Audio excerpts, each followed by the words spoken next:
Hello folks, it's just gone 7 AM on Monday morning. Very tired. It's been a long weekend at Comic-Con, but today is a significant morning because today is Andy's first day back at school after the half-term break. So he's been off for the last week, as you've seen, a variety of activities, but today he is back at school. You'll remember the last back to school video that we did.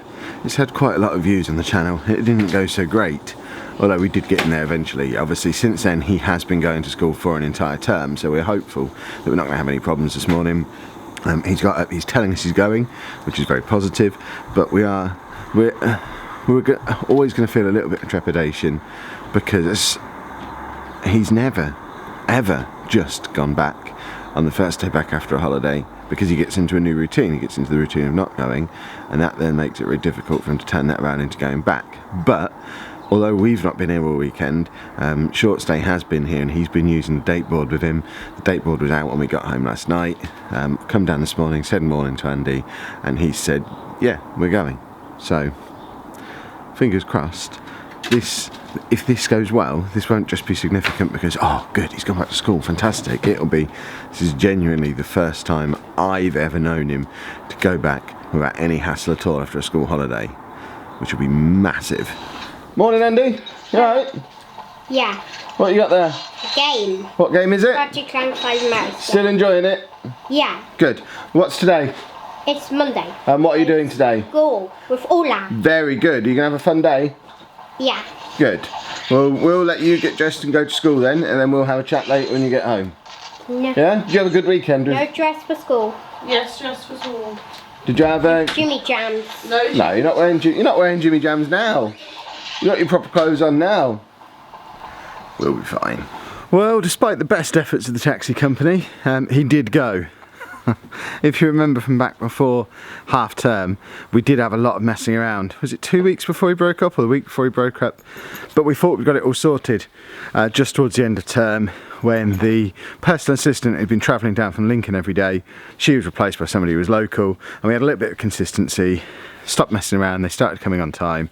It was all good. Today, they were on time.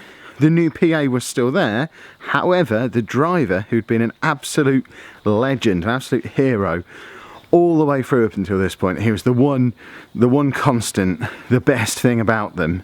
He wasn't there. It was just a completely different driver. We had no notice that this was going to happen. Not only was it a different driver, but it was a completely different car as well. Again, they'd moved away from the Andy Mobile, the taxi that looks like it's customised specific to him, because it's got the stump on the side, it's got a Ferris wheel on the side, it's got the red arrows on the side. It's got all of his favourite things on the side of it. We didn't get that car. Instead, yet again, we got a minibus, and it just feels like, again, they're just testing us out, just seeing if they can get away with getting him in the minibus for the rest of the kids. He was a little bit cautious about getting in it. We did clarify, yeah, definitely, it's just going to be him in there. They're not going to go and pick up other kids afterwards. But we've had no communication at all from this taxi company, and I don't like the fact they keep springing changes on us. Andy has been brilliant and has just gone with it because he wants, and it's crazy, this change in situation from how we were before, but he got over it because he wanted to go back to school. He wanted to go and see his TA and watch Newsround with her because he really enjoys doing it. So they're definitely doing something right at school. The taxi company, though, they've just got to start communicating a little bit better. He is due to be home any time now. I've spent the day editing together the vlog from the weekend.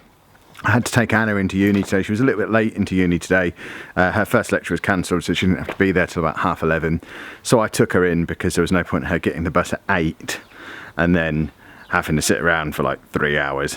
So I took her in, which means I've only had time to make one Football Manager video, but I think it was a good one.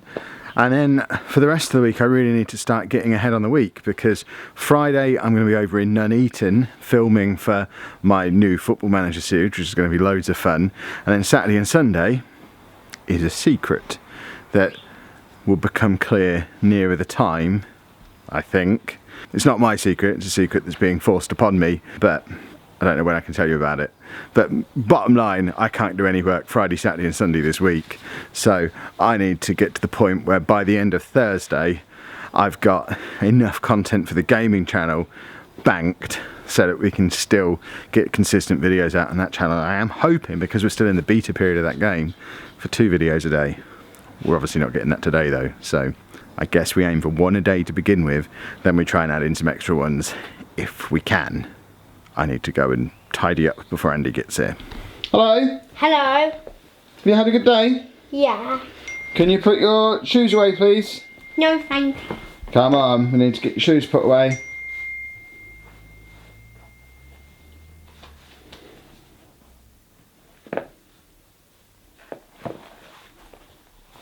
You can put them away. Daddy needs his shoes. Okay. No. Did you have a good day? Yeah. Did you have a good weekend? Yeah. Good. Right, let's see what you've been up to then. I don't normally at this point of the video I tell you what he's been up to at school, but the little homeschool book that they normally send home is in his bag, so I have no idea what he's been doing at school. It was the same taxi people as this morning who brought him home as well. It was the minibus and a different driver, so it's not clear whether that's a permanent thing now. I don't really know what we need to expect tomorrow.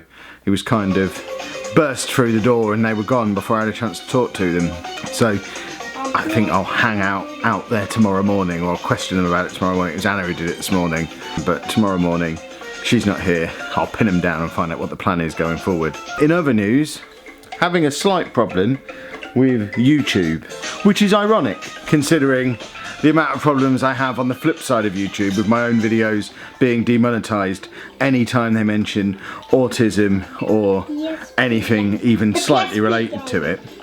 But we're having the opposite end of that issue in that he's sat here watching videos that are completely inappropriate to him, or was trying to, and wasn't at all happy when I just asked him to stop. He was watching a video of someone opening and closing the drawer on a Dreamcast, which is completely innocent. He watches these kind of videos all the time. He just likes seeing disc trays going in and out of consoles, and that's why he's got a lot of retro consoles himself. But there was an F-bomb in the middle of the video. Straight away asked him to turn it off, and he just didn't want to, because as far as he's concerned, he doesn't even really know what that word means, I don't think. It's not a word he ever hears around the home. I hope he doesn't ever hear it at school, and we make sure he doesn't hear it on TV or on YouTube. So he's probably the most sheltered 13-year-old in the world when it comes to inappropriate language. So he didn't really understand why I was telling him to turn off this video, which was just like the kind of videos that he normally watches. And it is a frustration of YouTube that the family-friendly settings, I can't believe I'm moaning about family-friendly from the other side, but it's not a very family-friendly site. They're all keen on their advertiser-friendly stuff, but when it comes to family-friendly, you have the YouTube Kids app, which he refuses to use anyway, because it restricts loads of stuff that isn't specifically for little kids. So it's no use to him, because he doesn't want to watch videos that are for little kids. He wants to watch his weird and wonderful videos from different corners of the internet, like people opening and closing consoles, like people going to level crossings, like people going up and down in lifts. That's what he sits and watches on YouTube. But there's no way for us as parents to filter the YouTube app on his iPad to stop it including videos that include bad language. And in fact, there's no way when you first look at a video to know that it's going to include bad language. I'm just trying to think about it now. I've got my YouTube open. I'm not even sure if there's a button you click as a creator to say whether it's family friendly or an age rating, or whether it's appropriate, or whether it has bad language. I'm just looking through now. I don't think there is anything. There's captions, no caption certifications, something else. No, I don't think there's anywhere on YouTube where as a creator you can indicate what age group it might be appropriate for, or whether it includes bad language. And for a company that are directly affecting my income by being fussy about the videos I upload because they're not advertiser friendly, it would be nice if in return we got a little bit more focus on making sure we could, as parents, ensure that he could only watch stuff that's family friendly, because it's not just him and it's not just because he has autism. If the only way as a parent to find out a video's got swearing in is because you overhear the swearing, well, that's no good then. The ship has already sailed at that point. That would be like when you turn on the TV, Peppa Pig, this looks like it's good for kids. Whoa, no, that's full of swearing, better turn it off. You wouldn't dream of it working like that on TV, and I don't see that YouTube should be any different. You should be able to see, before you even select a video, whether it's appropriate for kids or not. And it should be possible to filter it and add settings to the app on an iPad or on any other device to say, right, he's only allowed videos that have been certified as appropriate for children, ran over. But it's upsetting quite. I mean, you can tell he's not very happy because I'm now sat over him making sure that the videos he watches are appropriate. And we shouldn't have to do that in 2017. Hello. Congratulations. As of 7:28 today, the vlog channel has more subscribers than my gaming channel. It's been going over a year longer. So, Anna's upstairs going, what? I'm talking to Andy, I'm congratulating him. Yeah. Andy, are you going to come and end today's vlog? Yeah. Come over here then. So, to celebrate, you get to end today's vlog, because I know you like doing it. So, okay. You can do it all or just the end? Just the end. Just the end. So, if you've enjoyed today's episode, please make sure you give it a nice big thumbs up for us. Subscribe to the channel if you'd like to see more, and... Thank you very much for watching. Thank you. Thank you.